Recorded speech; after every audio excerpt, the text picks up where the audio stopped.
Aí você vai ver o que é bom.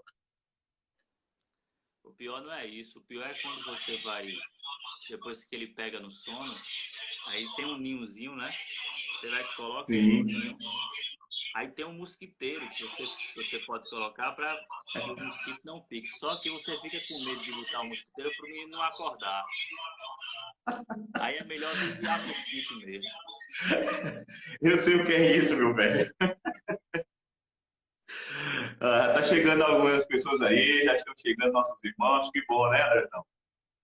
Já convidando aqui, já tem algumas pessoas aqui dando feedback por aqui pelo WhatsApp, dizendo que já estão todos ansiosos, estão todos aguardando. Então vamos, galera, vamos chegar, para a gente chegar junto aí. Deixa eu pegar só uma coisa aqui, Rebeca. Tranquilo, meu filho.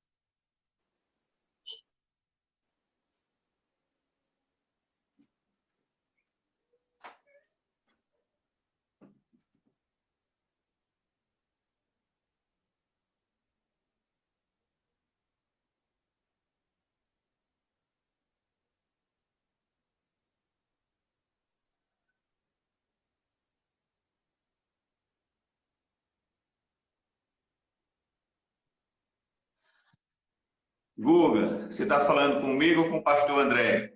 Hein, Guguinha? Essa janela aí deve ser pastor André, né?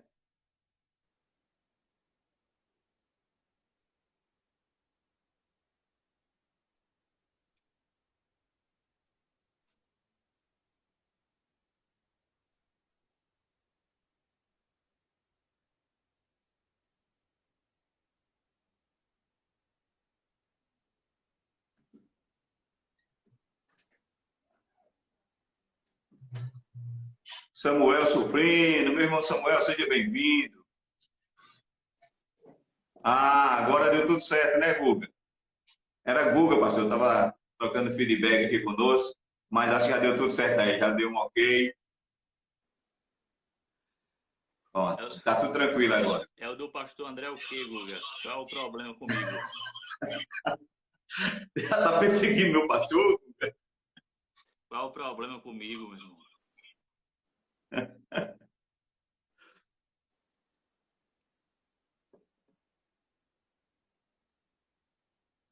Esperar a Guga dar o feedback É, ali para saber o que é que está acontecendo.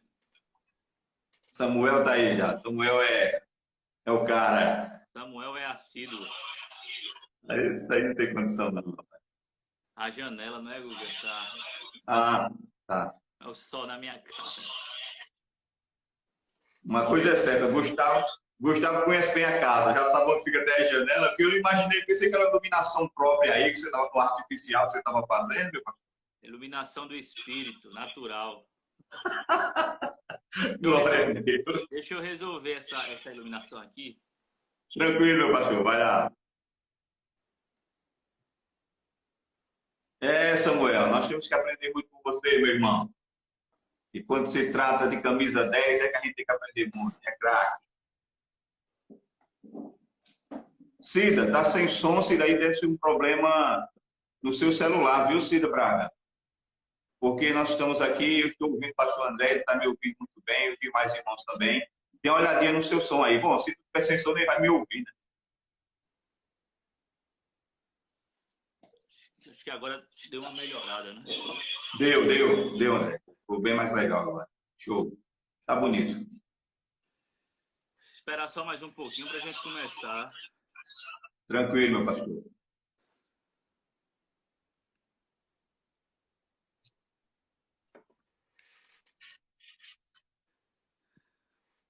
Patrícia Soares, olá, minha irmã Patrícia. Está aqui, está dizendo que o senhor está ótimo.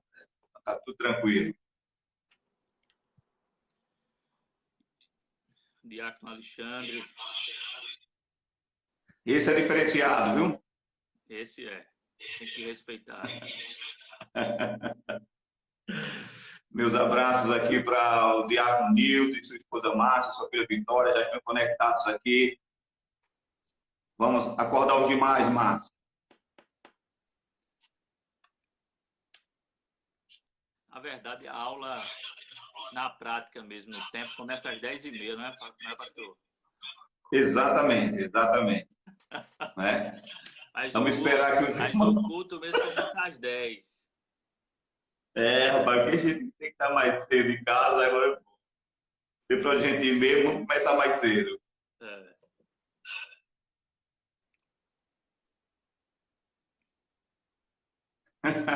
Ah, pai, não brinque não, viu? Samuel não é brincadeira não, né, Samuel?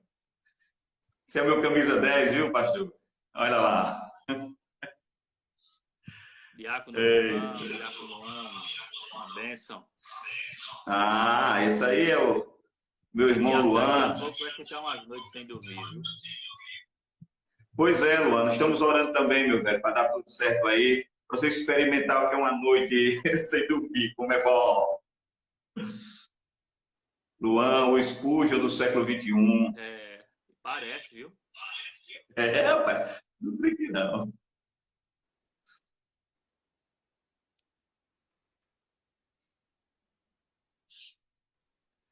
Ô, pastor, o que é que o senhor acha? A gente reinicia ou pega direto?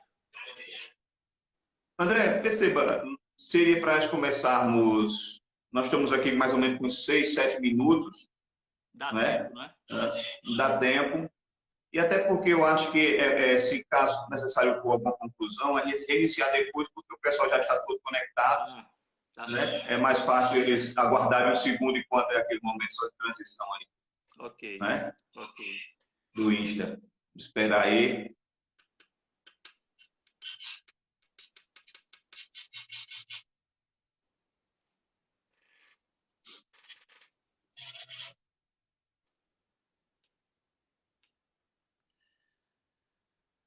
Sejam bem-vindos, irmãos amados. Amém. É mais um domingo do Senhor para a gente meditar na palavra dele, né? Verdade. Elaine, Deus te abençoe. Raquel, Isso, um abraço para nossas irmãs.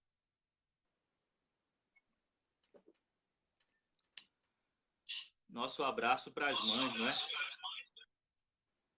E claro, eu não poderia deixar de mandar um abraço especial para a Nayane, né?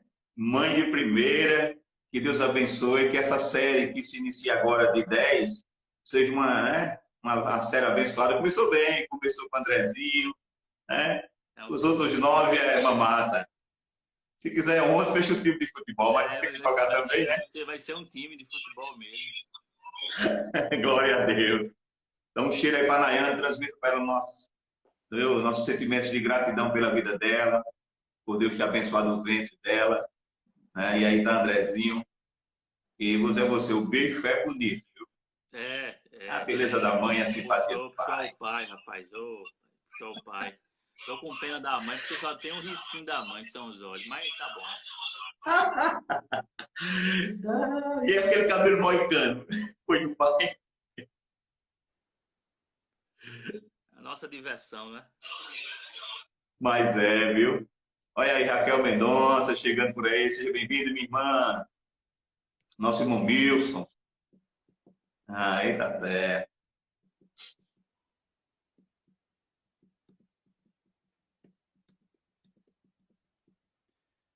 Nossa EBD geralmente dá 120 pessoas, né, pastor?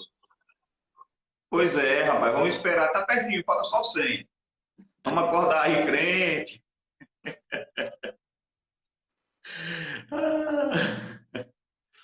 Só Jesus. Isso tem tudo a ver com o tema, viu? Quer dizer, o segundo ponto, principalmente. É verdade. Não é fácil não, meu pastor. Olha a Nena aí, ó. A Nena chegou, ó. Isso é um bom sinal. Acorda as Barbie, Nena. Acorda essas Barbies aí.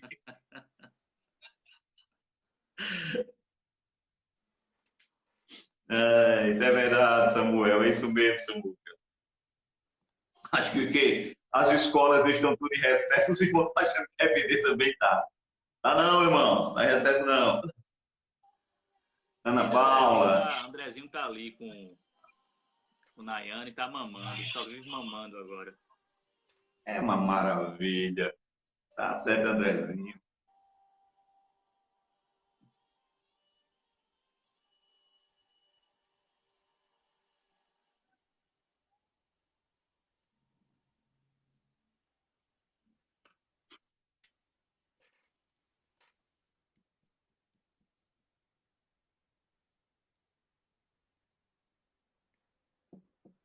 Olha aí, ó. Nosso Diácono Amaral e Socorro chegando. Essa aí é a minha presidente, viu? E o meu presidente, é os dois. Máximo respeito, né? Máximo respeito. Bom dia, Nena. Bom dia, Nena, né? Manda a Nena acordar. Fabrícia.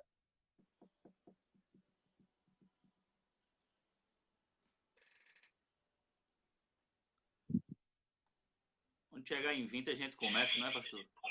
Fechou. Então vamos lá, faltam 2 guerreiros aí, 2 guerreiros. Rapaz, o Negão sabe o Salvador. Aí é muito privilégio, rapaz. Demais. Ô, valeu, Negão. Cheio no coração, Negão. Pois é, né? Tá dizendo que as babas dão trabalho, viu? Ó, tá faltando um aí chegar, hein? Olha quem chegou. Rapaz, foi o Andrezinho chegar e aumentar, rapaz. Não tem condição, não. Tem que fazer a live com o Andrezinho aí. Negou. Você é você, viu? Se fizer o exame de DNA desse menino, só tem da mãe. Tem condição, não. O pai todinho, ó. Orelhinha, perfilzinho. Ô, gente. Eita, só Deus, viu? Agora Tá vendo aí, Negão? Sabe aí, olhando a bênção aí, ó. Andrezão, viu, sabe? Vai, fica não, sabe? De pai.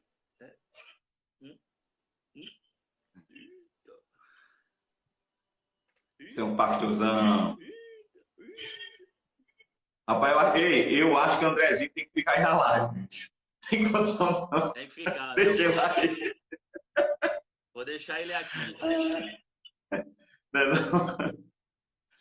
Eita, Deus. Vou fazer a live com ele aqui, ó. Com certeza, bicho. Isso é uma coisa fofa. Ele gosta aqui. Glória a Deus. Vai ficar aqui. Deixar ele aqui, acabou. Ele dorme. Acabou o tempo ruim, hein? Aí, ó. Raquel tá pedindo, ó. Deixa Andrezinho. É isso aí, Raquel.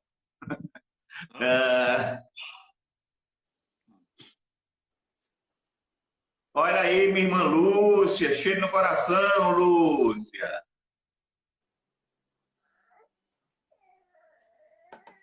Minha irmã Larinha Gomes. Lara, tem uma beijo. Minha amada Samara. O pessoal de Queimara tá chegando, viu, pastor? Tá chegando, né? Tá chegando. Nossa, Linalda, minha irmã Linalda, Deus te abençoe, Linalda. Estamos aqui nessa batalha, né, por Arthur. Estamos em oração. Pedindo a bênção de Deus. Isso. Um abraço, Linalda, em toda a família. Olha aí, cuidado que Nena tá dizendo que vai sequestrar Andrezinho, viu, pastor? Ô, rapaz, faço isso não.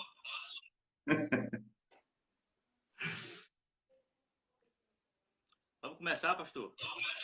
Simbora, meu velho. Estamos aqui juntos e misturados. A honra e a glória do nosso Deus. O senhor quer fazer uma oração inicial? Vamos sim, vamos fazer isso. Vamos orar? Deus, eu te agradeço por esse dia, um dia especial, porque é o Dia das Mães, e nós queremos, nesse início, abençoar todas as mães.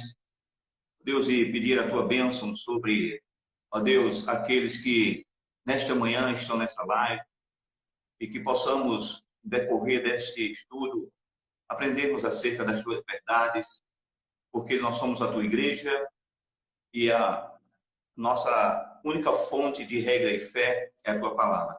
Que nesta manhã ela seja o nosso norte e que teu Espírito Santo aplique cada palavra da verdade em nossos corações. Nós te agradecemos em nome do Pai, do Filho e do Espírito Santo. Amém. Meu pastor, eu vou fazer uma introdução, tá certo? Fica à vontade. Só para situar os irmãos, Amém. Nós decidimos, eu e o pastor Erivan, tratar sobre uma pauta que foi tratada com um amigo. Eu fiz uma live com Isael, um amigo lá de Guarabira, que está morando em João Pessoa, sobre alguns pontos centrais da igreja, não é? Algumas questões centrais a respeito da igreja. O tema era a igreja testou positivo, e a gente está fazendo uso desse mesmo tema. A nossa pegada vai ser uma pegada muito mais pastoral. Exatamente. Naquele dia foi uma conversa, sem muito filtro. Agora a gente vai tentar fazer uma abordagem mais pastoral. E aqui eu queria começar dizendo o seguinte: nós acreditamos, é importante a gente pontuar isso a título de introdução, nós acreditamos na soberania de Deus, no controle de Deus sobre todas as coisas, na providência de Deus. Isso me faz lembrar o catecismo de Heidelberg, quando diz assim: nada nos sobrevém por acaso, mas pela mão de Deus, né? Tudo que acontece conosco acontece porque o Senhor assim determinou. Isso não é diferente e não pode ter sido diferente com o coronavírus. O que está acontecendo sobre a humanidade é uma provação enviada por Deus, e a igreja faz parte dessa aprovação. A igreja está sendo provada pelo Senhor. E o que é que acontece? No meio dessa aprovação, no meio desse teste com teste, né? A igreja tem revelado alguns pecados. E nós nos colocamos como igreja. É bom salientar aqui, dentro dessa abordagem introdutória, que nós não iremos nos colocar num patamar, né, acima dos nossos irmãos. Teve um pastor esses dias, que não vou citar nome, mas teve um pastor que disse assim: isso aí é justiça de Deus, ou juízo de Deus sobre os evangélicos. Aí eu tenho vontade de dizer: mas pastor, o senhor também é evangélico. Porque ele estava falando como se fosse uma ira de Deus contra um grupo específico, né? Mas na verdade... Seu triunfalismo evangélico. Na verdade, o Senhor está julgando todo mundo, está esquadrinhando os nossos corações, e muita coisa vem à tona, muita coisa é revelada. E aí é que vem a ideia da gente tratar o tema A Igreja Testou Positivo. Porque em meio a essa pandemia, a esse sofrimento, né? Aqui eu quero fazer uso das palavras do C.S. Lewis, quando C.S. Lewis diz assim: nos prazeres Deus sussurra, na consciência Deus fala, e no sofrimento ele grita. Aí C.S. Lewis diz assim: o sofrimento é um megafone de Deus para uma humanidade ensurdecida, né? Isso também se aplica à igreja. Isso também se aplica à igreja, não apenas ao mundo. E como a igreja está no mundo, e como a gente é a igreja, então nada melhor do que olharmos para dentro, olharmos para o nosso coração e saber o que é que está acontecendo aqui do lado de dentro, né? Saber o que é que está acontecendo conosco, quais são os erros que nós estamos cometendo, quais são os equívocos, quais são os pecados, o que é que tem sido revelado, o que é que tem sido testado positivo e que nos reprova como igreja e que nos deve trazer a um profundo arrependimento. Então, assim, para a gente introduzir, é basicamente isso, pastor. Há uma aprovação, fazendo uma síntese, há uma aprovação sobre nós e o Senhor quer falar conosco e está falando conosco. E nesse falar conosco, ele não está sendo suave, não é? Ele está sendo ácido. Ele está falando com a gente de uma maneira bem agressiva, com amor, né? Não sem amor, mas com amor. E ele quer que nos arrependamos, ele quer que a gente se converta dos nossos maus caminhos, para que a nossa terra seja sarada. Então, é basicamente isso. E o que a gente percebeu, pastor, é que em meio a essa pandemia, a esse surto e a essa crise planetária que a gente está vivendo, a igreja tem revelado um pecado muito grave, um pecado que é condenado desde o Antigo Testamento com muita frequência, né? Que é a idolatria. Reverendo, eu queria pedir permissão, pronto. Eu queria permissão do senhor agora, porque perceba, nós vamos adentrar agora, depois dessa introdução, no assunto propriamente dito, e eu percebo que muitas pessoas estão agora, inclusive todos estão falando que há um problema com o som. Eu consigo ouvir muito bem, mas os irmãos estão dizendo que está repetindo o som. O Gustavo, o Guga entrou ainda há pouco, todos estão dizendo aqui. Então, eu gostaria de ver com o Gustavo, né, pastor, o que é que está acontecendo, para que a gente possa começar já com o som. Eu estou falando, aí tem um retorno. Você, né? Mas eu não estou ouvindo esse retorno. Para mim aqui está ótimo. A minha, para você, minha fala está retornando também, não? Não. Está tranquilo. Pois é, eu não sei, pronto. Aí eu queria ver com o Gustavo aí, nosso Guga, que é o MacGyver aí, para ver o que é que está acontecendo aqui. Aí a gente pode ver o que é que ele pode nos dizer, né? Eu colocar o fone de ouvido ou os dois? Esse aqui é Gustavo Carvalho aqui. Ah, esse é Gustavo Carvalho, é um menino aqui de Queimadas, não é o Guga nosso. Vamos esperar a Guguinha. Eu vou botar meu fone. Sim. Para ver se melhora. Pronto, vamos tentar. Eu vou colocar o meu também, para a gente ver como é que fica.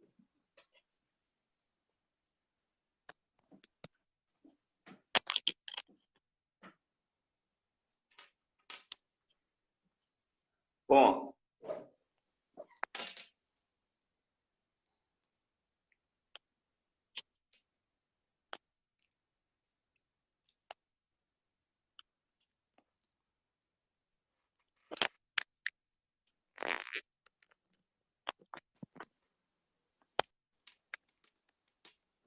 Bom, reverendo, aqui já coloquei o meu. Vamos ver. Eu estou lhe ouvindo bem. Eu também estou lhe ouvindo bem, reverendo. Vamos ver agora o feedback do pessoal para saber se há esse retorno agora, né? Para mim não há mais o retorno. Tá, parou, melhorou. Ok. Estou dizendo ali parou. Que bom. Tem Alexandre dando ok. Então, meu pastor, acho que a gente já pode continuar. Bom, pastor, então você estava terminando a sua introdução para a gente adentrar no nosso primeiro ponto. E seria bom retomar a sua fala aí, principalmente essa parte final, para que os irmãos que agora estão ouvindo perfeitamente possam já entender qual será, né, o curso da nossa conversa a partir de agora. Ok, só fazendo uma síntese, né? Uma síntese bem breve. Há uma aprovação sobre o mundo da parte do Senhor, e essa aprovação que veio sobre o nosso mundo atingiu e afetou a igreja. E com isso o Senhor está falando com o mundo e está falando com a igreja. Então, como somos igreja, nós precisamos parar para ouvir a voz do Senhor. O que é que o Senhor está falando com o seu povo? Há algum problema em nós? Há algum caminho mau em nós? Onde é que nós estamos errando? O que é que está acontecendo? Mais do que isso, a pandemia em si, ela tem revelado diretamente, né? Tem dado um golpe fatal, digamos assim, na igreja evangélica. E aí a gente se coloca dentro dessa igreja evangélica, porque nós evangélicos temos revelado alguns pecados. E é justamente sobre isso que a gente vai tratar nesse momento. E o pecado, talvez, que é o carro-chefe, é o pecado da idolatria. E a gente pode tratar mais especificamente sobre a idolatria do Estado, já que há uma efervescência política, não é, nesse momento, reverendo? Exatamente. Isso é uma verdade que essa pandemia nos trouxe, essa questão da idolatria. E se nós pudéssemos fazer, na verdade, uma fala dentro do nosso contexto, nós poderíamos dizer, reverendo, que a questão política nas nossas igrejas nunca esteve tão aflorada nesse período em que vivemos de isolamento e de pandemia. Nós nunca tivemos uma igreja tão dividida, e aqui não falo da igreja local, falo da igreja nacional.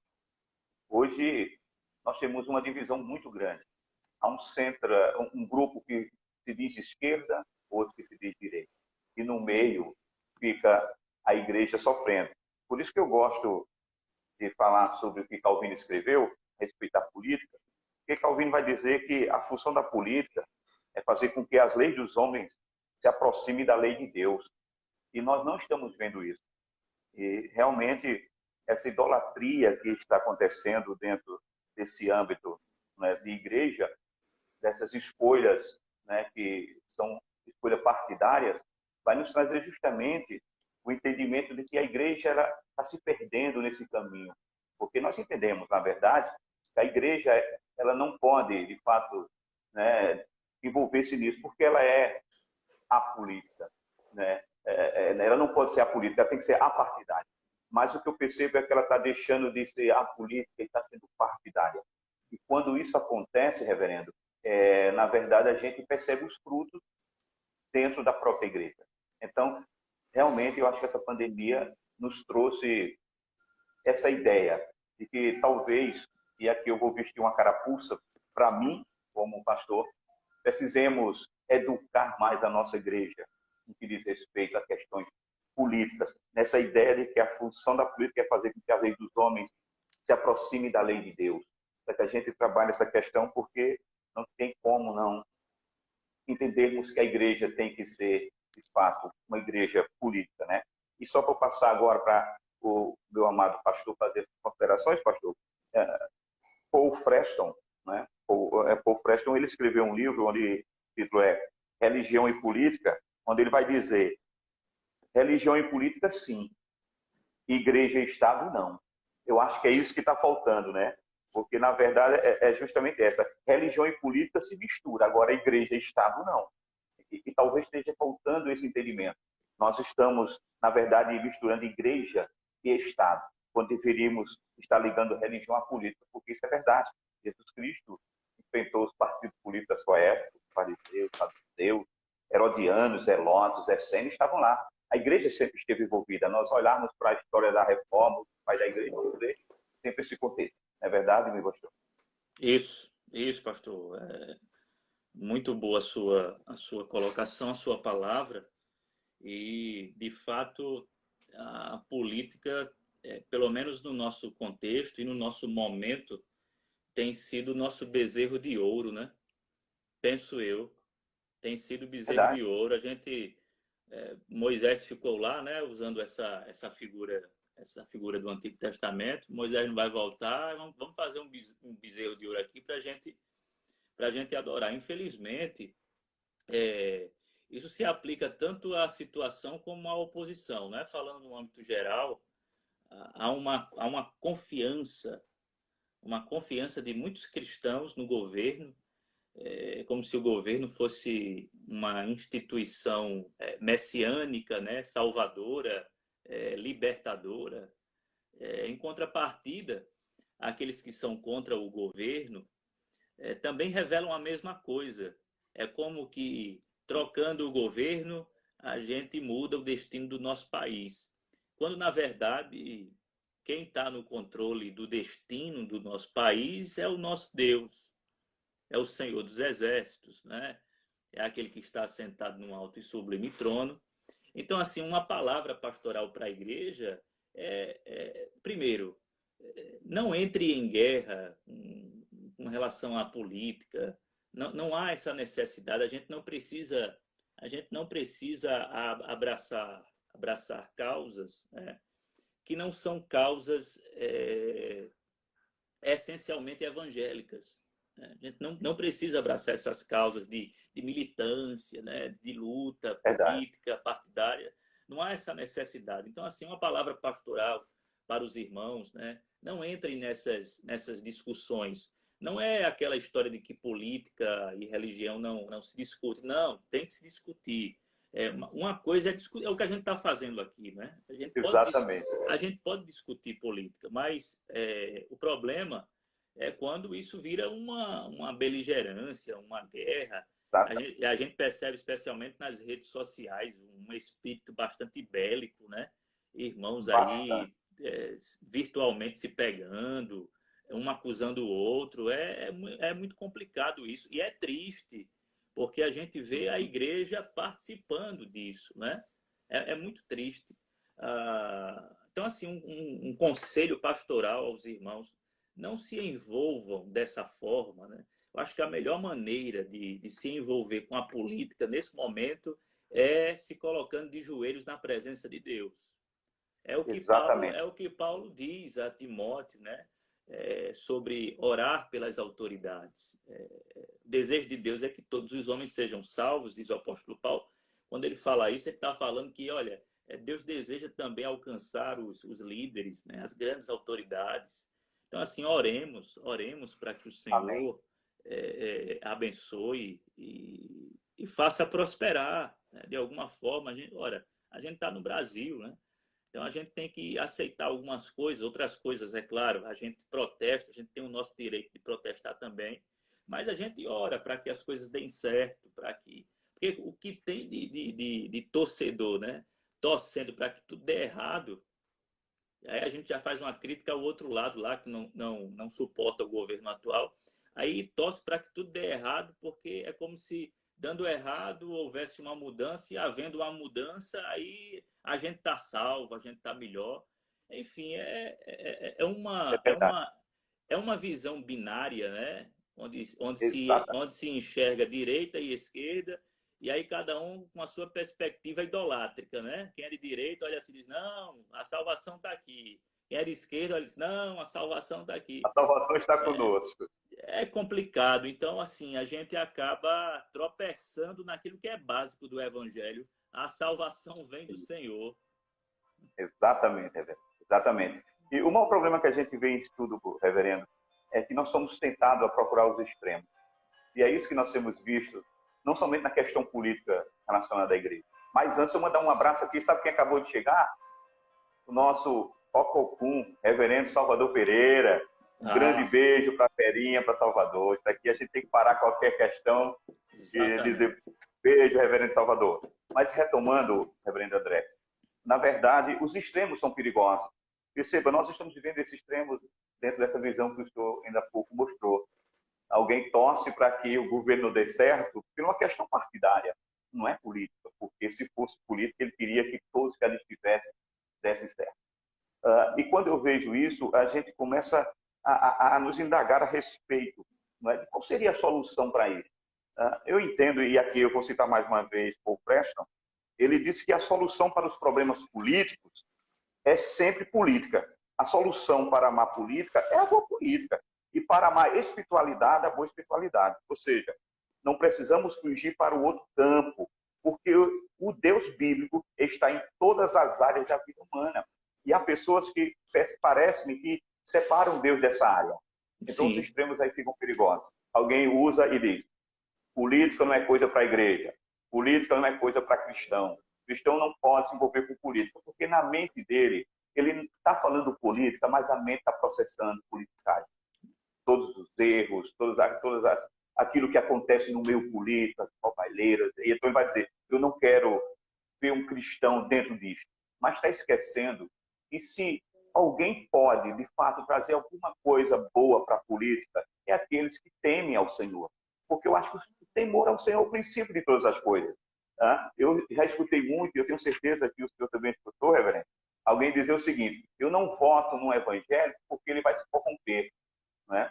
E eu costumo dizer que a pessoa que vai para dentro de qualquer poder e ele se corrompe, eu creio que não é o poder que o corrompeu, ele já pegou corrompido. Porque quando o coração do homem está fechado para a corrupção, não importa onde ele esteja, ele pode, de fato, se corromper, se ele tiver seu coração corrompido, dentro da igreja. Ora, não exato. precisa ir para outra bancada para se corromper. Então, eu acho que o que nós precisamos entender a respeito disso tudo é que a igreja precisa, de fato, estar envolvida na política sadia, porque ela sempre foi isso. O termo eclesia, nós sabemos, é chamado para fora, é uma assembleia. Nós perdemos muito desses espaços. E eu vou falar uma questão local, por exemplo, e dentro dessa pandemia nossa, perceba que nós somos o único instrumento ou instituição a ser chamada para conversar, sentar e discutir uma questão que é nossa. Então perceba que com o passar dos anos nós estamos perdendo esse espaço porque nós estamos olhando para a politicagem e esquecendo. Então eu pergunto, como é que nós vamos agir diante disso? O que é que nós vamos fazer quando o Estado permite o que Deus proíbe? Por exemplo, o que é que nós vamos fazer quando o Estado proíbe o que Deus permite? A igreja tem que se manifestar a respeito disso. E é por isso que a gente precisa, mais do que nunca, voltar para o centro. E ser medíocre, não no sentido pejorativo da palavra, mas dizer assim, correr dos extremos. Saber que, como igreja, nós temos também essa necessidade de nos envolvermos com a boa política e instruir os nossos crentes a não serem partidários, mas serem cristãos, saber que no trono, conforme Isaías capítulo 6 nos mostra, existe um Deus que governa sobre todas as nações. Eu acho lindo uma passagem de Daniel, no capítulo 5, se não me falha a memória, que diz que Deus governa sobre todas as nações, ele tem todos os reinos em suas mãos, e é um final de uma frase que muda tudo em contexto, digamos, politiqueiro da coisa. É que ele diz, ele tem todo o domínio, todos os reis em suas mãos, mas ele dá quem quer. Então, acho que isso é que é soberania de Deus. Às vezes eu penso, reverendo, que em meio a esses debates políticos, né, mais acalorados, enfim, e que beira as vísceras, né, é como se tais pessoas, que a gente está falando do povo evangélico, é como se tais pessoas não esperassem o retorno do rei, né? Exatamente. Porque a nossa vida não se resume a isso aqui. É lógico que a gente tem uma responsabilidade social, cultural, política, enfim, a gente tem uma responsabilidade, né? A gente não é avestruz, enterra a cabeça na areia e não sabe o que está acontecendo. Não. Mas Verdade. nós somos de dois mundos. A gente não pode perder essa ideia, né? Nós somos, o cristão é alguém de dois mundos. Então, estamos neste mundo, vivemos nessa esfera, mas nosso reino não é este, né? Nosso reino é o reino de Deus. Amém. E há um regresso, obsoleto quando a gente vê essa torcida partidarista, né? Quando alguns são a favor de um líder, outros pedem outro líder, a gente faz uma retrospectiva, regressando para o Velho Testamento, o povo de Deus pedindo um líder, né? Exatamente. A gente quer um rei, a gente quer alguém que nos lidere. O Senhor fica, rapaz, será que eu não basto não para vocês? Lógico, guardando as devidas proporções de contexto histórico, cultural, né? Coisas totalmente distintas, já que havia uma teocracia na época. Hoje a gente vive numa democracia, ou numa simulação de democracia, não sei. Mas, assim, o espírito é esse, é que venha um líder, um homem, alguém, né? O pessoal depositando esperança em homens, né? Não, Exatamente. é assustador, é no mínimo assustador isso. Pois é, Brenda, eu termino aqui a minha fala citando uma coisa interessante, falando sobre essa questão de política aí. Aristóteles, ele disse uma coisa interessante. Aristóteles afirma que o homem é um ser político. Isso é uma verdade. Ele diz que o homem é um ser político. Ele diz que o homem pode ser apartidário, mas nunca apolítico. Tentar ser apolítico é cair no escapismo. E por vezes nós estamos vendo isso dentro da igreja. Sim, então eu sim. acho que é isso. Temos que retomar, meu pensamento é esse. Retomar a nossa posição de igreja. Se nós olharmos para a história dos nossos antepassados, os homens de fé, até mesmo aqui o pós-reforma, nós vamos ver que sempre estiveram envolvidos dentro da política boa, da boa política, né? E eu creio que é por isso mesmo que nós, pastores, temos que tomar essa dianteira, porque cada dia mais nós estamos nos apercebendo que o mundo está nessa evolução. E perceba, quanto mais o mundo evolui, junto com ela, politicagem, cada vez, não é? Nós temos que orar para que Deus envie pessoas, homens de Deus, sérios. Eu sei que tem, irmão. Deus tem seus remanescentes. Não podemos perder a esperança, achar que não existe. Deus tem o seu remanescente e a Bíblia não sabe que diz que quando um justo governa, de fato o mundo vai bem. Ora, se o justo governa, porque tem justo. Então vamos pedir a Deus que envie homens justos para governar a nossa nação. Porque aí, quando ela vai bem, todos nós vamos bem. Então, eu prefiro fazer o que a Bíblia me ensina, orar para os nossos reis, para os nossos governantes. Para mim, aquele que se assenta naquela cadeira lá, no Planalto, reverendo, ele não tem nome. Eu chamo ele por aquilo que ele representa. Ele é o nosso presidente. Vamos orar por qualquer que esteja lá. Mas hoje, quando você ora por um presidente, você estiga uma parte, um lado, que por vezes se diz cristão, briga, né? Porque você está levantando a oração em favor daquele que governa o seu país. Então, acho que isso é que é, de fato, seguir, né, o homem e não a questão política verdadeiramente dita na esfera, né, cristã. Deus está no controle. Perfeito, pastor. A gente precisa se arrepender urgentemente dessa idolatria que habita o nosso coração, né? A idolatria do Estado. Amém. Até sugiro a leitura do texto, Sim, deve estar por aqui, tá aqui, tá. o, o texto do Franklin Ferreira, não é? Eu sei que aparece aí Frank ao Ferreira, contrário. Idolatria do Estado. É Muito um, bom. E é digo um livro, também. né? É um livro essencial assim para ser lido, principalmente nessa época. Eu tinha lido esse livro já e nessa época e nesse momento de quarentena, com um pouquinho de tempo, né, eu Tem que retomar.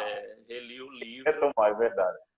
porque é um bom livro. É um bom livro. Inclusive, ele vai falar do papel do cristão na política, né? Então Exatamente. é importante tomar conhecimento do que o professor, né, vamos chamar ele assim, o professor Franco Ferreira tem a dizer sobre Exatamente. esse assunto. Então, Reverendo, eu acho que a gente chega a um consenso, né? Realmente ela testou positivo nesse quesito, né? E as nossas igrejas. testou positivo. Há um outro problema, reverendo, que é o problema, além da idolatria, né? Há o problema do nominalismo. Eu acho que acho não, tenho certeza, essa pandemia revelou o nominalismo. Cristãos nominais, né, sempre existiram e sempre vão existir. Isso foi uma realidade, é uma realidade e será uma realidade. Então, com a nossa igreja não pode ser diferente. Existem cristãos nominais. O que é um cristão nominal? Um cristão nominal, como o termo já sugere, é alguém que apenas professa, né? Com os lábios professa, mas o coração está bem distante. É alguém assim que na prática pode até frequentar culto, mas não está engajado, não está realmente agregado com o corpo de Cristo e pronto para toda e qualquer boa obra promovida pelo Evangelho. Cristãos nominais são cristãos que olham para a igreja como sendo esta uma sociedade clubesca, né? Um clube social. Então, a gente precisa cuidar bem do nosso clube social, isso aqui é muito bom para a gente, para a nossa família, para os meus filhos, então, coisa boa, rapaz, a igreja é bom demais, a gente tem lá o departamento infantil, tem lá Tem um bom enfim, louvor. então o crente nominal, ele quer eu não sei se o senhor fez isso quando era menor, né? Eu, Sim, particularmente, comia aqueles biscoitos de recheio, aí sim, tirava, né? Eu tirava o recheio e comia o recheio. O, exatamente. o cristão nominal, ele pega o biscoito, né? Ele pega o biscoito e imagine que o biscoito seja o evangelho. Aí ele tira as partes duras, né? Pega só a parte molinha e ingere.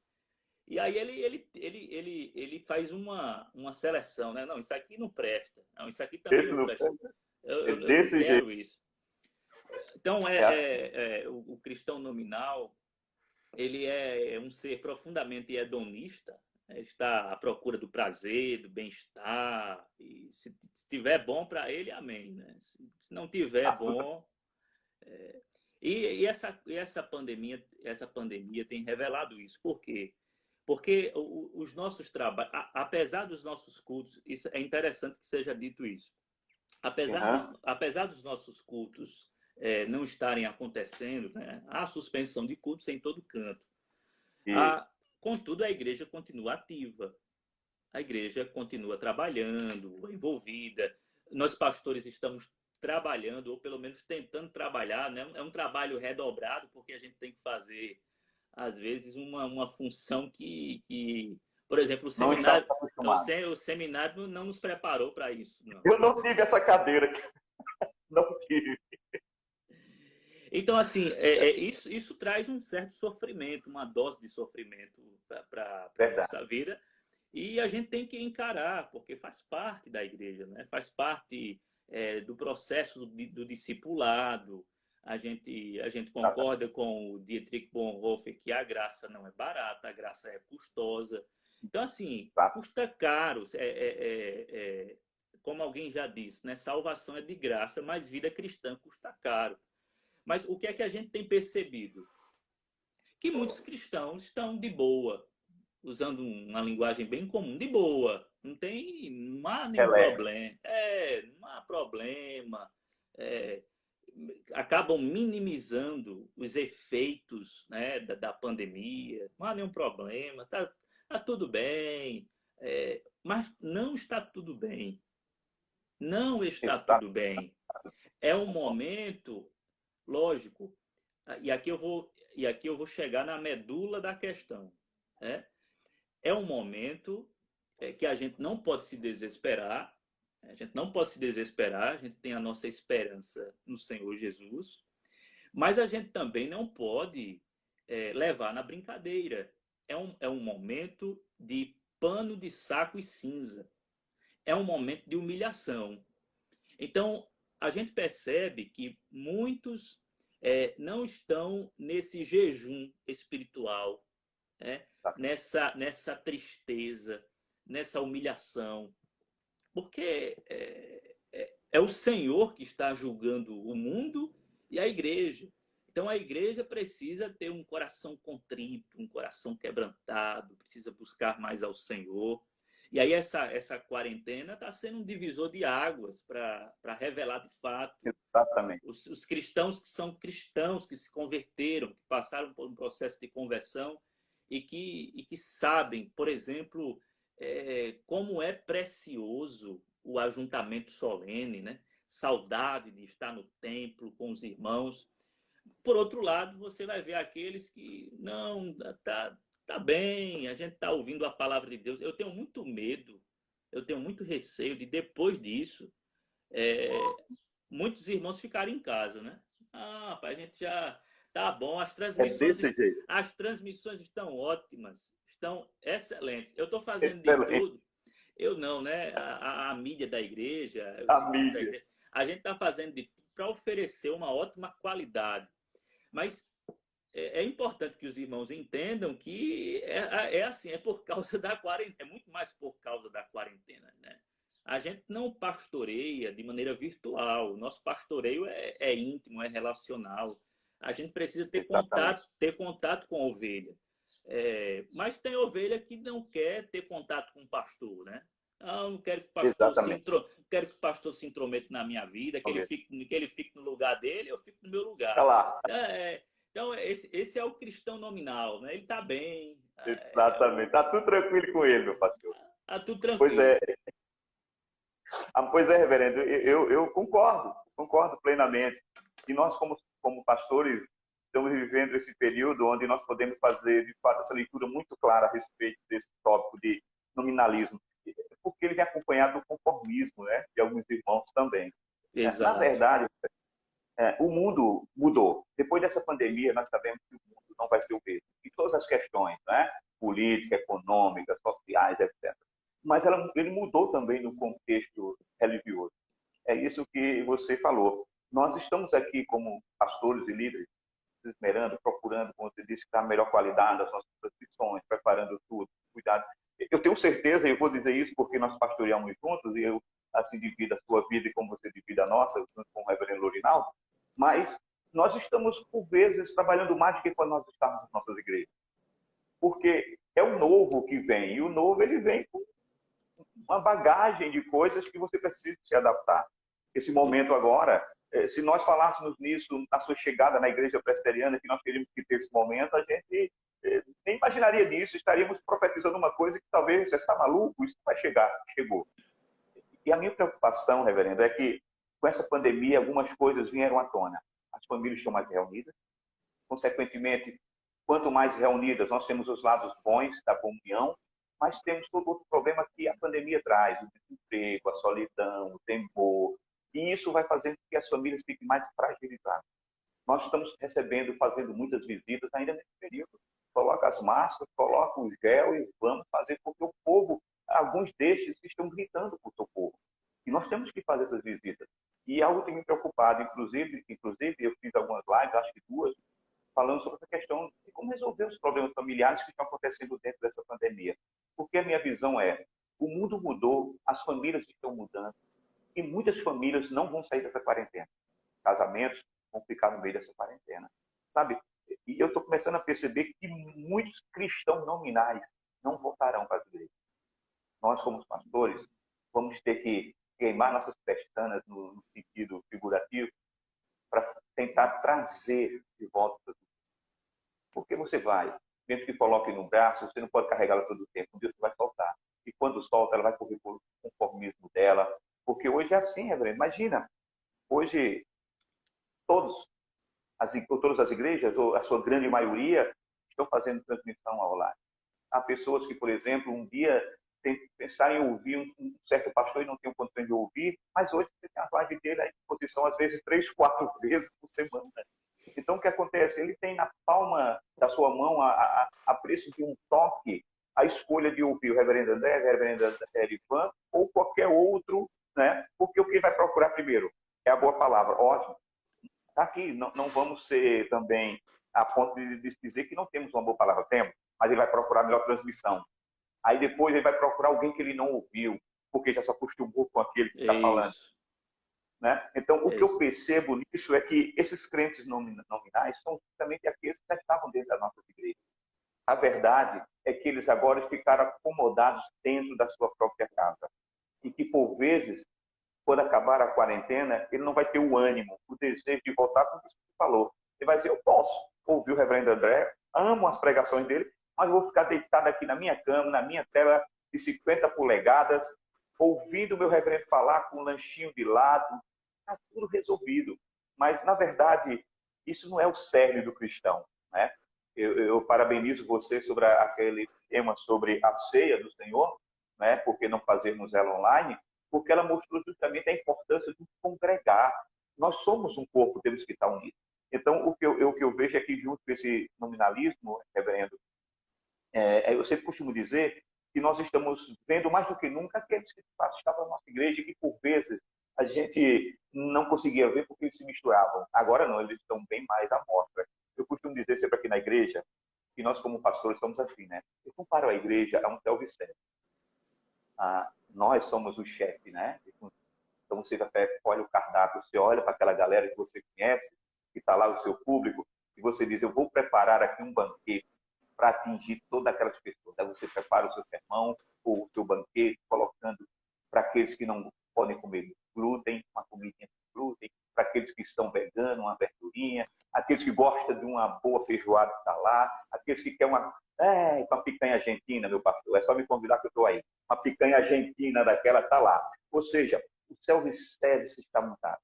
É a hora da igreja se servir. Nós fizemos o melhor cardápio. A igreja vai se servir. Alguns vão pegar aqui dentro do nosso linguajar nordestino um prato fundo para caber mais. E vão pegar de tudo. Ele vai querer provar de tudo. Ele vai querer comer de tudo. Outros vão pegar um pratinho rasinho daquele, se não pireca, e vão escolher o que quer. Quem sabe uma ervilha, para dizer que não participei de nada. Outros vão olhar e não vão querer nada. E estes morrem na missão. Mas nós, como pastores, estamos servindo. Está aqui. Todos os dias de nossos cultos, nós temos a nossa transmissão online. Não podemos deixar de assistir às nossas ovelhas. Elas estão tendo. As reuniões que nós participamos dos nossos conselhos, junto com os conselhos das nossas igrejas, pensando como fazer o melhor, como oferecer o melhor. Preparamos, está lá, o self-service. Mas aí, é eles que têm que ter o desejo de comer. Porque a gente faz aviãozinho para Andrezinho, né? De vez em quando ele fecha a boca para não querer comer. Então tem crente que é a mesma jeito. Você faz aviãozinho, você leva a comida até a boca, mas eles fecham a boca. E aí, reverendo, infelizmente, são esses que nós chamamos de nominais. Nominais conformados. E esse é o grande problema. Isso. O lado bom desse lado ruim é o que a gente vê quando a gente estuda a história da igreja, né? Principalmente nos primeiros séculos, períodos de perseguição ferrenha, intensa, e assim, colocando como nota de rodapé agora, a gente não está vivendo uma perseguição, a gente está vivendo uma aprovação, né? Mas naquela época de perseguição, você percebe uma igreja pura. Por quê? Porque Exato. só ficava na igreja quem realmente estava disposto a sofrer, né? Desse jeito. E esse tipo de provação que é enviada pelo Senhor faz também essa purificação, né? Purifica a igreja. Então, se tem um lado bom desse lado ruim, é essa purificação do Senhor. O Senhor está purificando o seu povo, né? Está colocando o seu povo numa fornalha. E aí, meu irmão, quem for crente realmente batizado com o Espírito, isto é, salvo em Cristo, aí, meu irmão, vai passar pela aprovação e vai estar junto com a igreja. Amém. Enfim, Glória a Deus. mas caso contrário, infelizmente, é preciso nascer de novo. É Verdade. necessário nascer de novo. Então, assim, é até bom a gente colocar essa palavra num tom pastoral e dizer, a gente não está acusando, né, pessoas, enfim, não, a gente está com um cuidado pastoral, a gente está olhando para a igreja com carinho e quem sabe despertando o coração do cristão nominal que dorme, dizendo, desperta, ó tu que dorme. Quem sabe um irmão nominal nesse momento, escutando essa palavra, diga, rapaz, eu preciso me converter realmente. Eu preciso me envolver na obra do Senhor. Na obra do Senhor. Exatamente. Eu estou muito longe, eu estou muito distante, e isso revelou que realmente meu coração não passou por uma transformação e eu quero, Senhor, ser transformado por Ti. Então, assim, a gente torce por isso, né?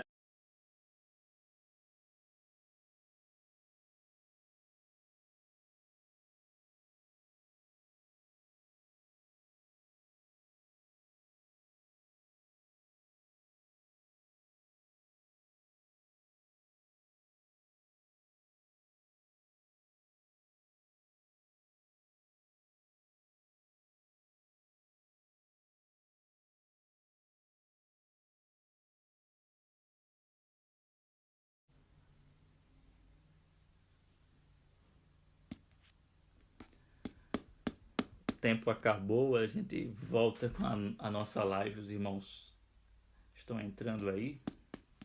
A gente vai para o último tópico, esperar o reverendo Erivan.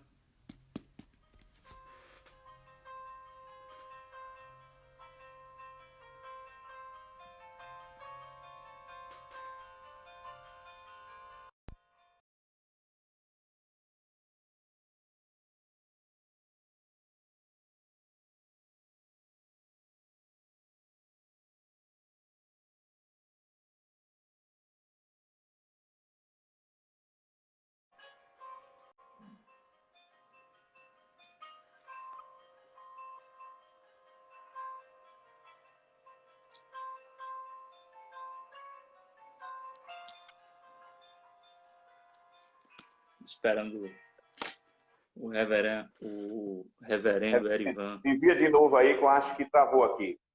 Travou. Travou. Solicita de novo aí, reverendo.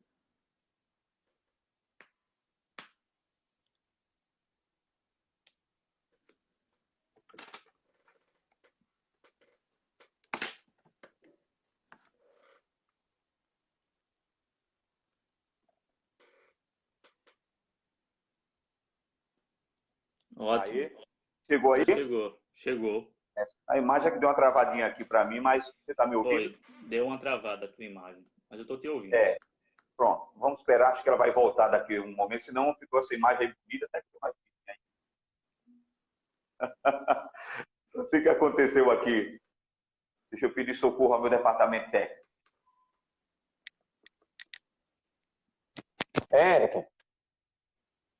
Érica? Vem aqui. Bom, rapidinho, socorro ao meu departamento técnico, já está vindo a minha equipe aqui, que é muito, é meu filho, Deu uma travada aqui na imagem, filho, sabe o que aconteceu? Na minha, com o André. Ele está me ouvindo. Estou ouvindo bem. Bom, eu vou sair, vou entrar na live.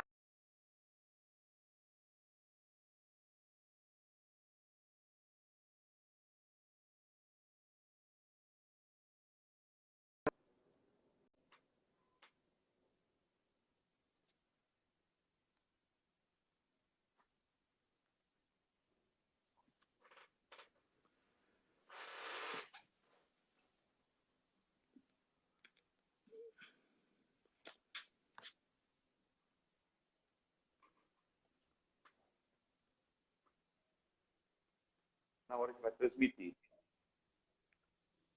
Eu estou te ouvindo, mas... Pronto, vamos ver se chega a imagem aqui não está legal aqui ainda. Ó, vou fazer como nosso irmão, está repreendido. Em nome de Jesus. Ó, a imagem agora, tá vendo? Ó? Aqui, dá certo aqui não.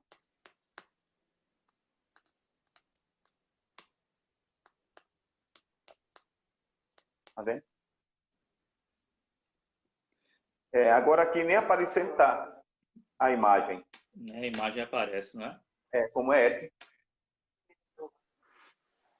Bom, deixa eu ver aqui uma coisa. Vamos voltar aqui. Deixa eu voltar aqui de novo para a gente fazer isso aqui. Sai e tenta novamente.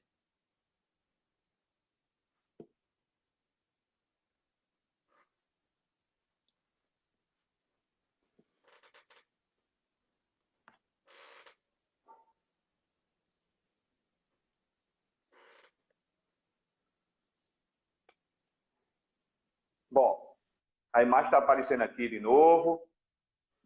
Travada. Travada. Reverendo, 2 minutinhos.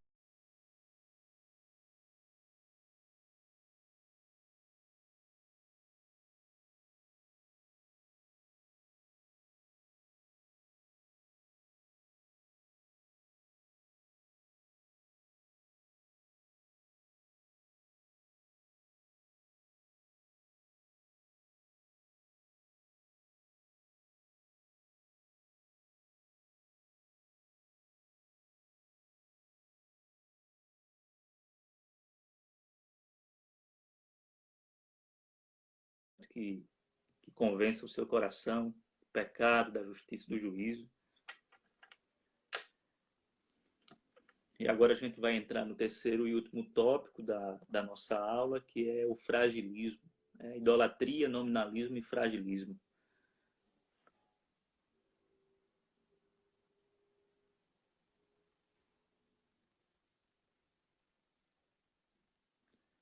Tem sim, meu irmão. Tem outras indicações. Eu tenho alguns livros aqui. Só respondendo, reverendo, tá ok aí. Ok, meu irmão. Pronto. Então, tem um livro, o irmão está perguntando sobre, além do livro do Franklin Ferreira, tem outros livros. Tem um livro do Wayne Grudem sobre política também. Eu já o li. Ele está por aqui. Está aqui o livro. É um livro muito bom, um livro bem organizado, os pensamentos bem organizados do Wayne Grudem, como um cristão deve se comportar. São princípios norteadores que todo cristão deve conhecer sobre ele como um ser político, né? E cristão e político. Então, esse é um livro muito bom. Agora tem outros livros também, livros até mais específicos. Tem um livro, reverendo, do Francisco Leonardo, que ele fala do reverendo Francisco Leonardo, ele fala do Brasil holandês. É um livro muito bom, rapaz, para entender entender esse tempo aqui, ó, 1630 a 1654. É um livro muito bom, esse livro. Vai entrar na questão Igreja e Estado no Brasil holandês. É um livro muito bom. Eu não li todo, mas as partes que eu li desse livro é fantástico. Assim, você acaba tendo um conhecimento histórico, né, político muito vasto. É muito bom, muito bom mesmo. Se serve como referência, né, reverendo Antônio? Francisco Leonardo é o sogro de Nicodemos. Isso, né? isso. Leonardo é uma bênção. Pois é, meu pastor. Pastor, eu já falei para o pessoal, enquanto o senhor estava fora, né? A gente falou sobre idolatria, nominalismo, e agora a gente caminha para o fragilismo. Eu acho que o fragilismo é justamente a junção dos dois últimos tópicos. Mais do que nunca, nós estamos percebendo a fragilidade dos crentes, né, da igreja, se não podemos falar, nesse período de pandemia. Não é? De fato, nós olhamos para esse tempo e vemos que, de fato, nós não estamos tão fortalecidos na fé como nós achávamos. A pandemia veio nos mostrar isso. Não é? E não somente na questão política, nem questão do nominalismo, mas na questão pessoal mesmo. Nós começamos a ter os nossos medos, os nossos temores, não é? E começamos a nos perceber que, por vezes, aquela capa que nós tínhamos de Superman da fé, ela começou a mostrar que tinha alguns furos. E isso eu vejo no contexto geral da igreja. Ela está fragilizada, né, nesse sentido. Mas, e aí, reverendo, eu não quero ser polêmico, imagina, mas, por vezes, esse fragilismo está ligado à visão mesmo da igreja no século XXI. Né? Porque a gente começou a perceber que muitos crentes que depositavam a sua fé nas curas, nos milagres, em todas essas questões, começaram a perceber que estão agora envoltos dentro de um grande problema que, por vezes, achavam que estavam imunes, quando, na verdade, não estavam imunes.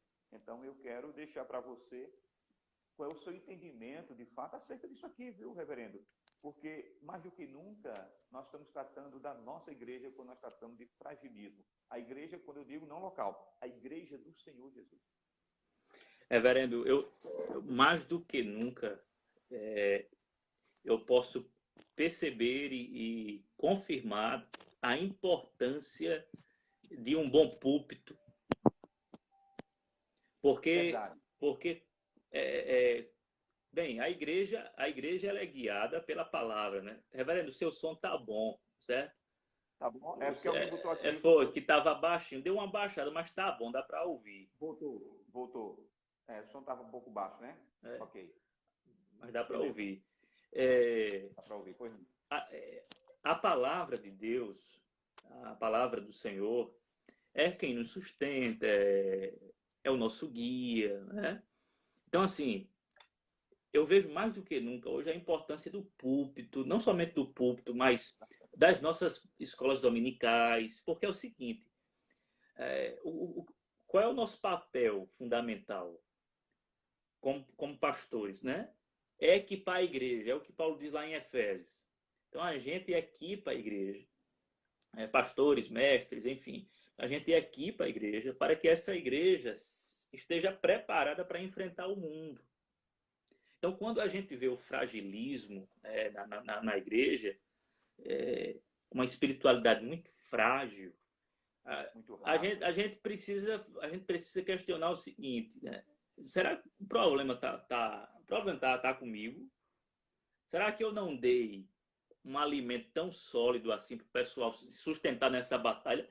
Será que o meu alimento foi uma papinha rasa que não deu substância ao povo? Isso faz toda a diferença, porque quando o senhor tocou aí sobre o super-herói, né? O super-herói, o crente Superman, aquele que se acha.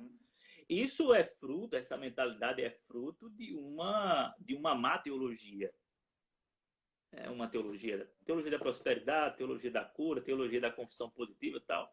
Agora, esses crentes que receberam esse tipo de alimento, esse tipo de ensino, esse tipo de heresia, vou chamar assim de heresia, né? Claro. Esse tipo de teologia herética, esses crentes agora estão assim, rapaz, e agora? Eu não ia falar isso, não, mas eu não ia tocar em nomes, mas eu vou tocar no nome aqui, que eu falava, antigamente eu falava muito em nomes, né? Mas eu vou falar porque eu achei uma cena interessante. Eu vivi para ver o R.R. Soares com a máscara. Exato. Assim, com todo respeito, a gente não está aqui colocando R.R. Soares como sendo... Imagina. Não. Mas, assim, ele sempre estava pregando a cura, não é? E em nome de Jesus, repreendendo tudo, com aquela teologia de cura, de libertação. Agora, tem que usar uma máscara, né? Porque a teologia não está funcionando. Essa teologia agora, amigo, não funciona, não. E esse é o lado bom também dessa pandemia. Perceba que sempre nós falamos de um lado ruim e de um lado bom. E esse é o lado bom, reverendo. Perceba, deixa-me só dizer uma coisa aqui, bem local nossa, que é interessante, porque essas coisas estão começando a cair em descrédito. Algumas pessoas que no passado vendiam essas ilusões, esses sonhos, aqueles fabricadores de milagres, eles estão começando a cair em descrédito. não é? Mas mesmo assim, meio a isso, ainda se levanta alguns que querem aproveitar a fragilidade da igreja, de alguns crentes desses que ainda vivem nessa ótica mística para tirar. Eu vou citar 2 pontos muito interessantes. Aqui na nossa localidade, aqui bem perto, um sítio chamado Zé Velho, surgiu uma história, e isso foi divulgado nos nossos grupos de WhatsApp, né? E eu tive que fazer um áudio e espalhar pelas nossas igrejas. Por quê? A historinha era o seguinte, reverendo. Uma criança teve um sonho. Aí perceba, tem que partir com a criança para ficar emocionante, né? Para dar mais crédito. Uma criança teve um sonho. E neste sonho, um anjo aparecia para ela e dizia que estaria colocando fio de seus cabelos dentro da Bíblia. E que as pessoas deveriam procurar este fio de cabelo dentro da Bíblia. Então, quando ela encontrasse esse fio de cabelo dentro da Bíblia, ela deveria ler o texto bíblico aonde esse fio estava, pegar esse fio desse suposto anjo e colocar dentro de um copo com água e depois tomar essa água junto com os seus. E aqueles, claro, que tomassem essa água aí ou esse chá de cabelo de anjo, ficaria curado do Covid ou imunizado do Covid-19. E isso se espalhou. Então, isso é, mais uma vez, a amostra da superficialidade, né, da fragilidade de algumas pessoas que creiam. E interessante chegar a alguns relatos assim. Eu encontrei o fio de cabelo. E nós até brincamos, olha, se você pegar a sua Bíblia, se você manusear realmente a sua Bíblia, ela não tiver nenhum fio de cabelo perdido aí no meio das páginas, rapaz, é mais difícil você não encontrar esse fio. E alguém dizia o seguinte, reverendo, eu encontrei. E o fio não era fio de cabelo. O meu cabelo é mais grosso, citando o cabelo da cabeça. Mas perceba, você tem, se for homem, cabelo nos braços. Se for mulher, tem cílios. Se for homem, tem bigode. Tem tantas coisas que podem estar ali. Mas eu digo isso para mostrar fragilidade. Nós tivemos que desmistificar isso, fazer um áudio refutando, mostrando a nossa confiança no Senhor. E interessante que alguém dizia, eu creio nos mistérios de Deus. Veja onde entra a fragilidade. Eu creio nos mistérios de Deus. Aí, como se não bastasse, eu sou pego de surpresa, como você disse, não vai citar nome, eu acho que citando um evento já é o suficiente. Chega agora um em rede nacional, saiu aqui do sítio já é velho, vai para a rede nacional, e não é mais um anjo, porque o anjo ainda tem um ser místico, né, bicho? Pode ser que alguém se mova a crer, mas o cara tá vendendo um feijão, você toma uma benção por 1000 conto, meu velho. Quer dizer, é difícil. Do que nunca, meu irmão, não é? Eu me recordo, eu estou tentando aqui situar onde é que está o livro, até para mostrar. Eu encontrei ele. O senhor sabe quem é o Paulo Romeiro, né? Sim, claro. Pronto, o Paulo Romeiro ele escreveu alguns livros, dentre eles Evangélicos em Crise. Mas ele também, eu comprei esse livro que eu vou mostrar agora lá em Brasília. Eu tava em Brasília, aí eu entrei numa livraria. Eu gosto muito de ler Paulo. Nunca mais o li, mas lembrei dele porque ele escreveu um livro que tem tudo a ver com o momento que a gente está vivendo, que é Decepcionados com a Graça. Esse livro aqui. Eu acho que 2008, 2007, não sei, faz um tempo que eu... Então, veja, o Paulo Romeiro, ele é pentecostal. Ele é um teólogo pentecostal. E ele já estava prevendo, isso já faz um tempo já, né? Ele já estava prevendo o êxodo, a saída de muitas pessoas do meio neopentecostal para igrejas mais conservadoras, tradicionais, decepcionadas. A decepção aqui com a graça não é com a graça que a gente entende, a graça salvadora, mas é decepcionados com esse tipo de evangelho, né? Com esse tipo de evangelho que é pregado, que é outro evangelho. Então, ele já se antecipou e disse, olha, veja o que é que vai acontecer. Muita gente decepcionada com a igreja, porque a oração não foi atendida,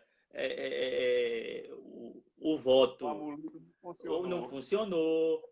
Então, essas pessoas vão se decepcionar e vão ouvir o verdadeiro evangelho e vão sair. E vão dizer, rapaz, eu estou enganado, isso aqui é um engano, isso não pode ser verdade.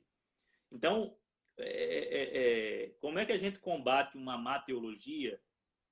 Uma boa teologia. E essa boa teologia, ela fortalece o cristão e deixa-o preparado para momentos como esse.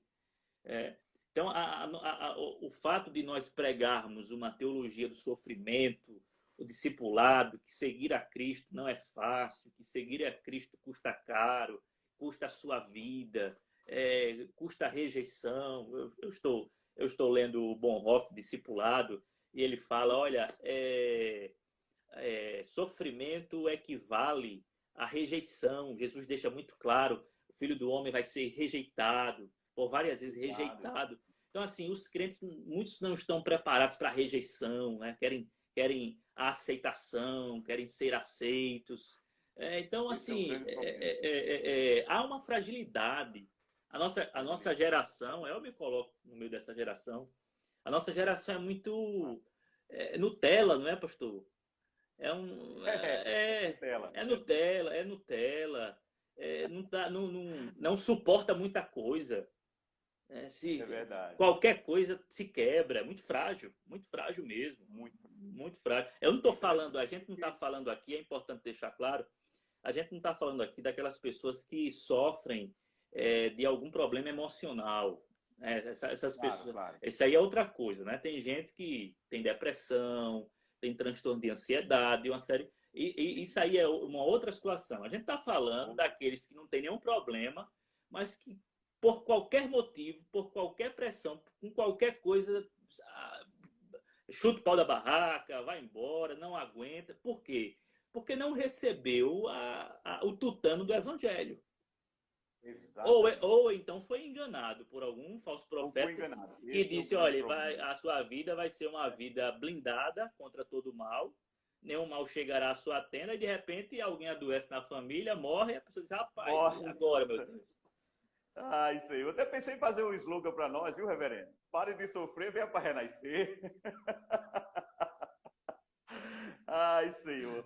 Mas esse é um grande problema, reverendo. É porque, na verdade, essa fragilidade nos mostra a falta de entendimento. Nós vemos alguns crentes vendo apenas a igreja num aspecto, né? A igreja triunfante. Mas o triunfo que eles veem é um triunfo terreno, é aqui, eles têm que estar bem aqui e agora. Mas esquece que até aqui mesmo, no aqui e agora, ela é uma igreja militante. Né? Apesar de sermos uma igreja já glorificada, enquanto estivermos aqui é luta e tribulação, meu irmão. Não há como. Então, esse evangelho de facilidade que é pregado, essas correntes, todos esses nichos e amuletos que são vendidos hoje em nome da fé, faz com que realmente a gente chegue no século XXI com alguns crentes ainda com a idade média em sua cabeça, a idade das trevas, exercitando uma fé da idade das trevas. Não é? E mais do que nunca nós temos que pregar. No início dessa quarentena, eu vi algumas pessoas muito preocupadas em falar da quarentena, e eu cheguei aqui orando a Deus, eu tomei a decisão, olha, nessa quarentena, eu não vou pregar sobre nenhum efeito maléfico dessa quarentena. Vou pregar sobre Jesus Cristo, rapaz. Ele é rei, ele é Senhor e Salvador, então é dele que eu preciso. Então, eu acho que é por aí. O que as pessoas precisam entender é que, apesar de sermos uma igreja já glorificada, vamos continuar sendo militantes até o dia que o Senhor nos chame para a glória. Né? Porque para muitos crentes, o céu é aqui. Verdade. Não querem nem pregar sobre a volta de Cristo. Não, Senhor, fica lá, Maranata, ora vem Jesus, isso aí não dá para mim, não. Deixa eu ficar por aqui com os meus confortos, com as minhas coisas. Mas eu acho, reverendo, que como nós começamos essa fala no início dos nossos estudos, o mundo mudou. A igreja mudou. Com isso, muitas pessoas que antigamente colocavam fé nesses nichos, nesses fabricadores de milagres, vão começar a perceber que a coisa não era tão fácil como eles achavam. Não é? E com isso, eu creio que vai haver um retorno também para a ortodoxia, para a fé verdadeira, buscando a essência do cristianismo, depositar a fé somente em Cristo, ter Cristo como referencial, e aí sim, fazer aquilo que a gente diz, que a idolatria não é somente política. Existe uma idolatria no nosso meio muito séria. Né? Nós somos tentados a colocar em pedestais homens, né? Líderes, mas nos esquecendo que eles, mesmo que estejam dentro da igreja, continuam homens. Só quem pode estar no trono é Cristo, porque todas as nações têm seus tronos. Passam homens, entra e sai, e é o próprio Deus que coloca e tira, mas tem um trono que está sempre ocupado, ninguém destrona. Não. pode ir agora que o trono em Brasília está desocupado, porque está de quarentena e talvez o nosso presidente esteja em casa. Nem sempre ele está sentado no trono. Deus não.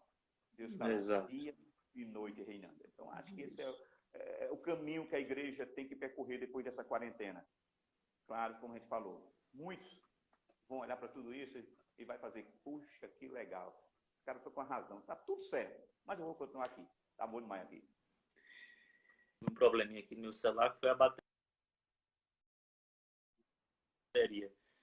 Só para a gente encerrar esse ponto, reverendo, para a gente encerrar e partir para a conclusão, eu saí, ontem eu tive que fazer feira, né? A gente tem que sair, abastecer a casa, né? Senão não tem como a gente sobreviver, né? A gente bota uma máscara, a gente faz toda uma higienização e distanciamento social, aquela coisa. Eu saí ontem e tinha gente aqui. Eu até então não tinha percebido, né? Porque eu fui para o Ideal ali do centro.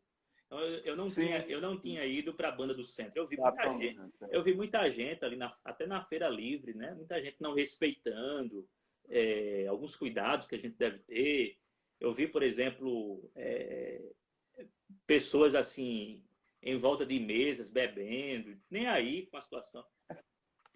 E eu estava numa fila, eu estava com a minha mãe, eu estava na fila.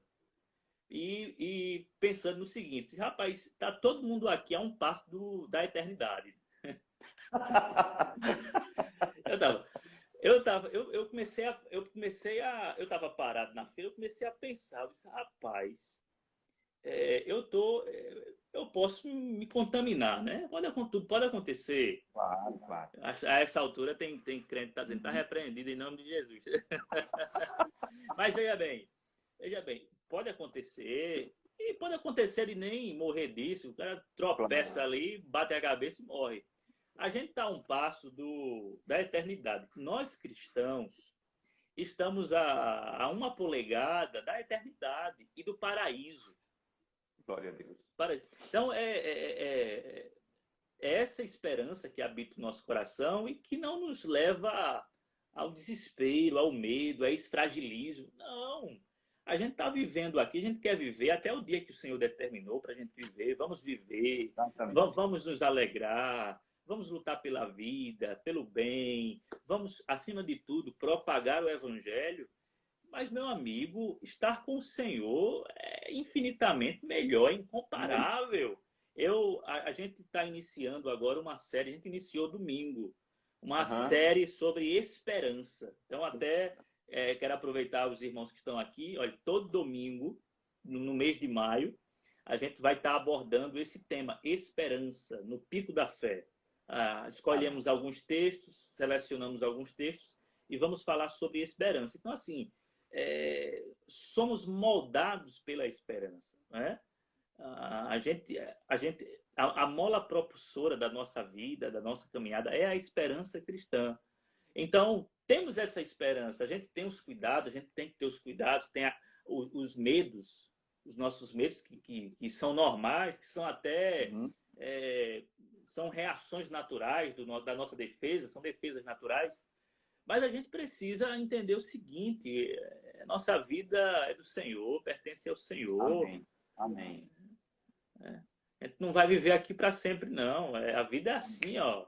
A gente liga a televisão aí, vê as informações, as pessoas estão partindo, meu irmão, numa velocidade, né? Partindo para a eternidade. Então a gente precisa estar atento. Opa, rapaz, é sério, esse momento é sério. Agora, pense no seguinte, mais sério ainda, é que você vai atravessar o lado de lá da eternidade e vai se deparar com o trono. Exatamente. E aí, o que foi que a gente fez, né? Como foi que a gente viveu? Eu não estou pregando aqui salvação pelas obras, pelo amor de Deus. Mas, como John Stott falou, né? Justificação é pela fé, mas julgamento é pelas obras. Exatamente. Julgamento. Até as nossas palavras serão cobradas diante do Senhor, é isso? Exatamente. Né? Vocês darão conta de toda palavra frívola, né? Que sai. Então, assim, é para a gente pensar, sentar, fazer um autoexame, uma autoavaliação. Rapaz, como é que está a minha vida? Como é que está a vida da minha família? Como é que eu estou liderando minha casa? Como é que eu estou tratando minha esposa? nesse momento onde a família está tão juntinha, né? Como é que eu tenho me comportado? Porque é como o senhor até falou, esse isolamento social e, ao mesmo tempo, o fato de nós estarmos mais perto, né, da família, vai revelando muita coisa. A gente fica irritado com algumas situações, a convivência, aquela coisa. Então, a gente precisa parar e pensar. O Senhor quer trabalhar em nossas vidas, o Senhor quer trabalhar na nossa paciência, o nosso amor, né? Então, enfim, Deus está falando com o seu povo através dessa pandemia. Só não escuta quem não quer. E é alto-sonante, viu? Fala e não escuta quem não quer. Bom, mas, reverendo, é exatamente isso. E eu creio que, realmente, tudo, ao final de tudo, nós vamos tirar grandes lições. A igreja não será a mesma, como a gente falou, o mundo não será o mesmo, as famílias não serão as mesmas, e a gente precisa nos adaptarmos à nossa realidade. E como homem, você agora está aí sendo pai, sabe? Eu tenho conversado com algumas famílias e eu tenho visto que o maior problema que nós temos enfrentado, e eu estou falando nós como homens, é a questão do sacerdócio. Esse é o momento onde, mais do que nunca, o sacerdócio do homem está sendo provado. Não é? Nós somos aqueles que agora estamos com as nossas famílias, vivendo um momento difícil, porque não creio que essa geração viveu, só quem viveu, acho que a Segunda Guerra aí pode ter uma ideia do que pode estar acontecendo com o mundo ou o que vai acontecer após isso, mas é tudo muito novo. E está tudo muito complicado em termos de sacerdócio. Então eu levanto aqui essa bandeira no Dia das Mães, que nós homens levantemos a bandeira do sacerdócio, né? Que as nossas esposas sejam as nossas auxiliadoras, mas que nós possamos dar a ela esse lugar de honra, tão honrado que é de auxiliadora, mas que nós possamos tomar a dianteira dentro das nossas casas, porque os filhos estão, e por vezes vai ter que ter um sacerdote para organizar isso, conduzir não apenas questões morais, mas espirituais. Nós estamos, não é, no início de um momento em que as pessoas estão retomando o culto no lar, o culto doméstico, e é o homem que tem que tomar essa dianteira junto com a esposa, não pode deixar só, tem que estar trazendo os filhos para junto. Então perceba, reverendo, diante de tudo isso, eu espero em Deus, que no final de tudo isso, possamos olhar para trás, para esse tempo que passou, e olhar as lições que esse tempo nos deu. Nós vamos ter momentos difíceis, prepara o cajado, porque nós temos que correr atrás das ovelhas, espantar os lobos, as feras, os inimigos, tirar os espinhos, trazer para junto, porque nós precisamos retomar daqui uns dias os nossos cultos presenciais. E aí vai ser mais difícil, porque enquanto nós estamos aqui, aquilo tudo que a gente já falou, estamos exercendo o nosso pastorear, ou o nosso pastorado, mas não é a mesma coisa. Eu gosto de gente. Eu gosto de estar com gente. E a gente precisa fazer isso. Então, reverendo, eu só tenho a agradecer pelo seu convite de estarmos aqui juntos hoje, viu? E dizer que foi muito bom, mas eu queria, antes de tudo, ouvir de você, que a ideia partiu sua. E aqui tem um dito, né? Então, o pai da criança é quem deve balançá-lo. Eu queria ouvir suas considerações e fazer uma pergunta sobre qual é a sua perspectiva agora para a igreja do futuro. Como é que vai ficar isso daqui para frente, reverendo? Quais são as suas conclusões finais? Reverendo, especialmente à luz da nossa cosmovisão cristã, que tem uma escatologia não tão otimista, que a nossa escatologia não é otimista, a nossa escatologia é pessimista, né? As coisas tendem a piorar. Isso não quer dizer que não tenhamos espaços de tempo onde a gente possa respirar e se organizar. Enfim, a história é assim, né? Não há nada, na verdade, não há nada novo debaixo do sol em linhas gerais. O sofrimento está desde que o homem pecou, usando as palavras de C.S. Lewis, não é?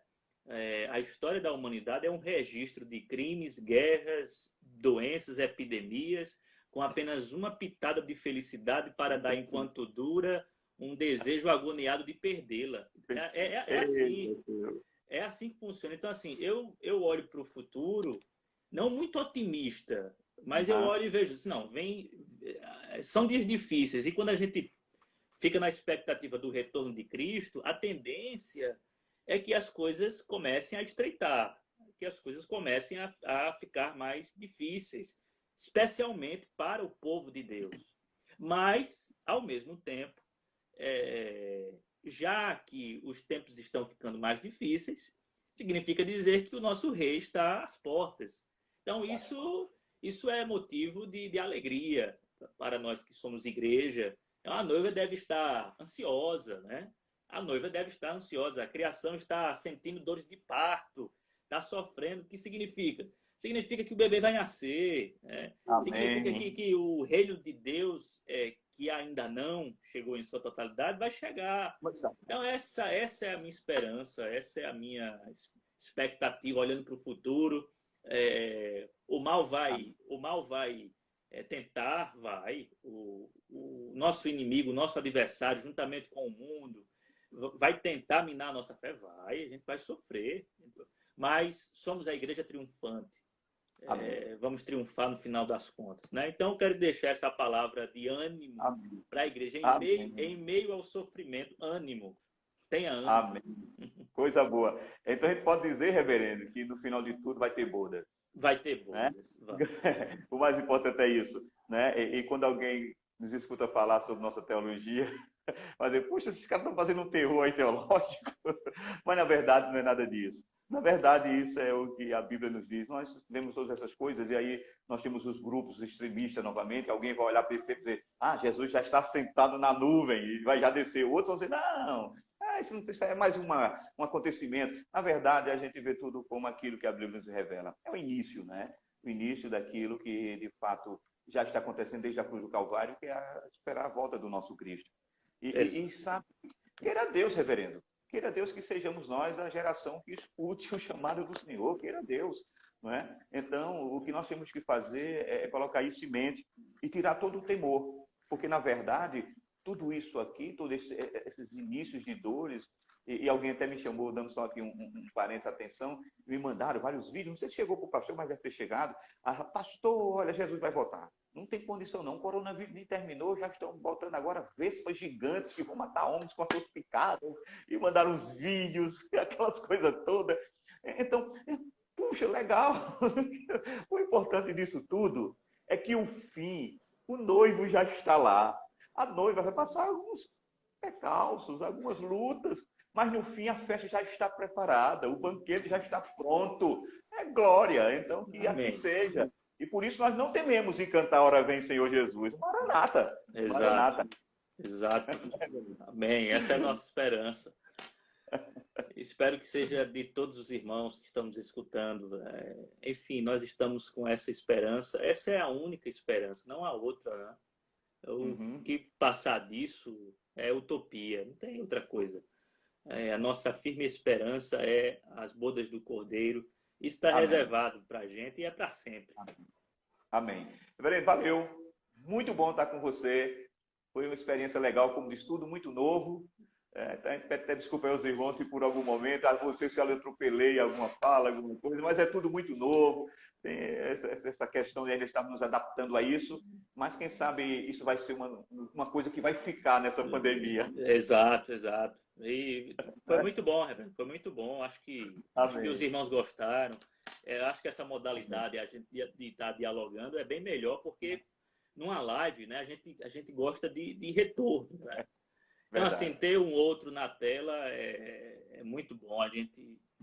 Eu acho que a conversa flui, o tema flui melhor. A gente fica mais... que o tempo passou, rapaz. E você viu? Eu estou instigando aqui para acabar, mas se eu fosse por mim, ficava aqui debatendo um papo gostoso até o final. Mas a gente sabe, todos os nossos afazeres, os irmãos já estão aí, Luana aí, todo mundo já dando os ok. Reverendo, muito obrigado. Como eu tive a honra de iniciar esse momento em oração, vou pedir ao reverendo que encerre nos elevando a Deus, pedindo a bênção de Deus. Logo mais, estaremos, tanto eu como você, nas nossas igrejas, fazendo a transmissão de mais um culto, né, online, e clamando a Deus para que tudo dê certo, porque em breve nós vamos estar novamente em comunhão com a nossa igreja. Aí todos os abraços, todos os beijos que a gente está devendo. Eu acho que vou fazer um culto do abraço e do beijo, porque vai ser só... Então, Deus te abençoe, reverenda. Vamos orar, pastor, vamos orar. Senhor, muito obrigado, porque o Senhor nos concedeu esse momento de de refletir um pouco sobre a tua palavra, sobre o que o Senhor quer de nós, à luz das Escrituras, que revelam a tua vontade.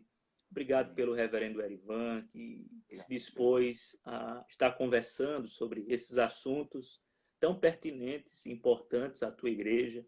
Abençoa, Senhor, a tua noiva, abençoa a tua igreja, nos fortaleça na tua graça e que a nossa esperança, de fato, esteja somente no Senhor Jesus Cristo. Amém. Senhor, aproveitamos esse momento para juntos em oração, pedir pelo pequeno Arthur, Senhor. Ó Deus, Tu sabes do momento delicado, da aflição que a família está vivendo e todos nós estamos também, já que estamos emocionalmente envolvidos nisso. Senhor, atende às nossas orações, Amém. Faz conforme a Tua vontade, Pai. Dá Amém. consolo aos familiares e fortaleça, Senhor, fortaleça com a Tua graça a cada um. Amém. E que a fé nunca se apague, que a fé esteja sempre como uma chama acesa no coração de cada um de nós. Esteja com o pequeno Arthur o tempo inteiro. Essa é a nossa oração, no nome de Jesus. Amém. Amém. Amém. Reverendo, valeu. Então, para as nossas mães, né? Das IPRs, Campina e Queimadas. Nosso abraço. Nosso abraço virtual. É só fazer aqui assim. Abraço virtual. E, especialmente, depois dessa oração, mandar um abraço especial para a Ruth, que está ali agora ao lado do seu filho, né? Passando toda essa tempestade. Isso. Temos certeza que Deus está no comando de tudo. Um abraço aos nossos irmãos. Reverendo, um bom almoço. Que Deus te abençoe, porque eu sei que Andrezinho já está aí alimentado. Agora vai lá você. Tá certo. Tá bom, André. Fica com Deus, queridão. Meus irmãos, que Tchau. Deus abençoe.